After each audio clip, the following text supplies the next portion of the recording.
1000 മൈലുകളുടെ യാത്ര ആരംഭിക്കുന്നത് ഒരു ചുവടുവെപ്പോടുകൂടിയാണ്. ആ യാത്രയെപ്പറ്റി കേൾക്കണോ കൂട്ടുകാരെ? ആ യാത്ര പുൽപ്പറ്റ ഗ്രാമപഞ്ചായത്തിലേക്കായിരുന്നു. ഐശ്വര്യത്തോടെ പ്രായമാകാം, അർത്ഥവത്തായി ജീവിക്കാം എന്ന സന്ദേശവുമായി Mahatma Gandhi university of third age doctor C Thomas Abraham സാറിന്റെ നേതൃത്വത്തിൽ ഹ്യൂമനിസ്റ്റിക് സൈക്കോളജിയുടെ പ്രാക്ടിക്കൽ ഡിവിഷനായ തീം സെന്റേർഡ് ഇന്ററാക്ഷൻ പഠിതാക്കളും ഒത്ത് യാത്ര ആരംഭിച്ചു. വളർത്തുന്ന മനഃശാസ്ത്രം എന്ന് തീം സെന്റേർഡ് ഇന്ററാക്ഷന് പേരുണ്ട്. പുൽപ്പറ്റ ഗ്രാമപഞ്ചായത്ത് പ്രസിഡന്റ് ശ്രീമതി ഫൗസിയ ഞങ്ങളെ ഹാർദമായി സ്വീകരിച്ചു. 2026 ഫെബ്രുവരി 7, 8, 9 തീയതികളിലാണ് ഇത് സംഭവിച്ചത്. എന്റെ സ്വപ്നത്തിലെ പുൽപ്പറ്റ പഞ്ചായത്ത് എങ്ങനെയാകണം?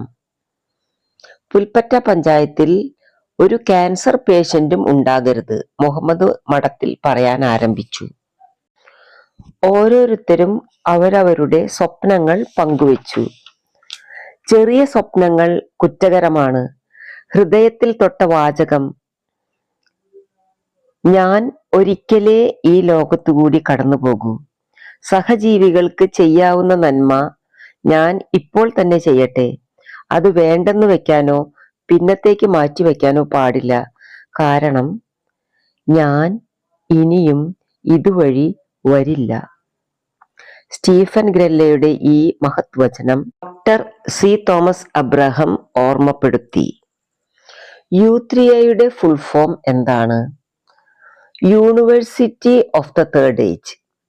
ഫസ്റ്റ് ഏജ് കുട്ടിക്കാലം, സെക്കൻഡ് ഏജ് പഠനകാലം, തേർഡ് ഏജ് റിട്ടയർമെന്റ് കഴിഞ്ഞ കാലം.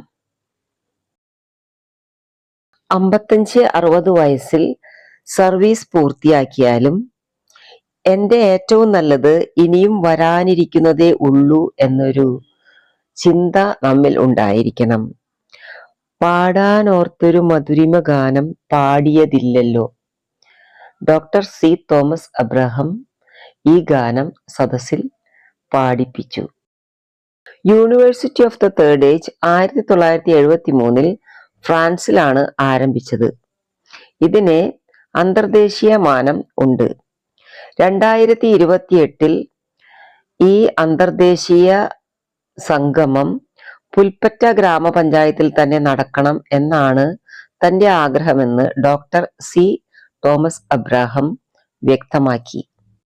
ആദ്യ ദിവസം സംഘാടകർക്കുള്ള ഈ പരിശീലനത്തിൽ ഒരു U3A യൂണിറ്റ് എങ്ങനെയാണ് പ്രവർത്തിക്കുക എന്ന് ഡോക്ടർ സി തോമസ് അബ്രഹാം വ്യക്തമാക്കി കൊടുത്തു. ഒരു യൂണിറ്റിൽ 20 മുതൽ 25 വരെ അംഗങ്ങൾ ആകാം. അത് സമൂഹത്തിന്റെ ഒരു പരിച്ഛേദമായി എല്ലാ വിഭാഗം ആളുകളിൽ നിന്നും ആയാൽ നല്ലത്. യൂണിറ്റിൽ ഒരു വഴികാട്ടി, chief coordinator, joint coordinator, chief executive, joint executive, finance manager എന്നിവർ ഉണ്ടായിരിക്കണം. മാസത്തിൽ ഒരു പ്രാവശ്യമെങ്കിലും വട്ടത്തിലിരിക്കണം. വട്ടത്തിലിരുന്ന് സംസാരിക്കുമ്പോൾ നമ്മുടെ ശ്രദ്ധയാകർഷിക്കുന്നവ ഒരു ബുക്കിൽ, അതായത് ലേണിംഗ് ജേണലിൽ കുറിച്ചു വെക്കണം. മലയാളത്തിൽ ഇതിനെ എൻ്റെ വളർച്ചയുടെ നാൾവഴി പുസ്തകം എന്ന് പേര് നൽകാവുന്നതാണ്. എൻ്റെ വളർച്ചയുടെ ഈ നാൾവഴി പുസ്തകം എന്നും എഴുതാനുള്ളതാണ്. എല്ലാ ദിവസവും രാത്രി ഒരു വാചകമെങ്കിലും അതിൽ എഴുതിയതിനു ശേഷം അല്ലെങ്കിൽ ഒരു നന്ദി കുറിച്ചിട്ടതിന് ശേഷം മാത്രമേ ഉറങ്ങാൻ പോകാവൂ. ഓരോ യൂണിറ്റും ഒത്തുചേർന്നതിന് ശേഷം റിപ്പോർട്ട് ബുക്കിൽ എഴുതേണ്ടതാണ്. ഇങ്ങനെ എഴുതിയ റിപ്പോർട്ട് യൂണിവേഴ്സിറ്റിക്ക് അയച്ചു കൊടുക്കേണ്ടതുമാണ്. ഓരോ യൂണിറ്റും യൂണിവേഴ്സിറ്റിയിൽ രജിസ്റ്റർ ചെയ്യേണ്ടതാണ്. കണ്ടുമുട്ടിയവരാരും ഒന്നും തരാതെ പോയിട്ടില്ല. എതിരെ വന്ന അന്ധൻ പോലും വെളിച്ചം പകർന്നു എന്ന കാര്യം നമ്മൾ ഈ യൂണിറ്റിൽ പ്രവർത്തിക്കുമ്പോൾ ഓർക്കേണ്ടതാണ്. എല്ലാവരുടെയും അനുഭവമാണ് അവർ പഠിച്ച പാഠം.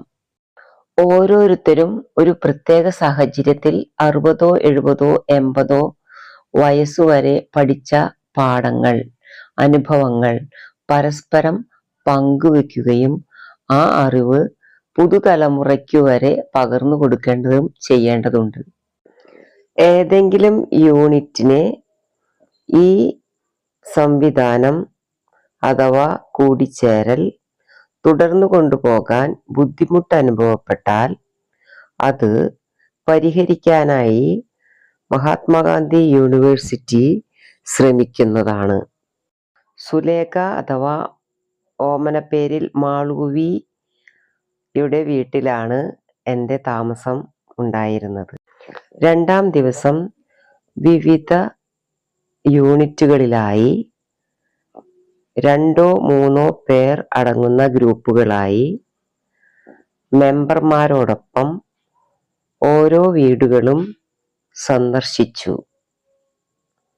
അതിനുശേഷം അവിടെ ഒരു സംഗമം, യൂണിറ്റ് സംഗമം നടത്തി. എല്ലാ വീടുകളിലും വളരെ ഹൃദ്യമായ വരവേൽപ്പാണ് മഹാത്മാഗാന്ധി യൂണിവേഴ്സിറ്റിയിലെ അംഗങ്ങൾക്ക് ലഭിച്ചത് എന്നത് എടുത്തു പറയാതെ വയ്യ. മലപ്പുറത്തെ ജനങ്ങളുടെ, പ്രത്യേകിച്ച് പുൽപ്പറ്റ പഞ്ചായത്തിലെ ജനങ്ങളുടെ ഹൃദയം ഞങ്ങൾ തൊട്ടറിഞ്ഞു. വളർത്തുന്ന മനഃശാസ്ത്രത്തിന്റെ ഉപജ്ഞാതാവായ റൂത്ത് കോൺ നമ്മൾ എങ്ങനെ ജീവിക്കണമെന്ന് ഒരു ഗാനത്തിലൂടെ വ്യക്തമാക്കുന്നു.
ഹാ, നടക്കുന്ന വൃക്ഷമേ, നിന്റെ കാൽക്കൽ 1000 പ്രണാമം.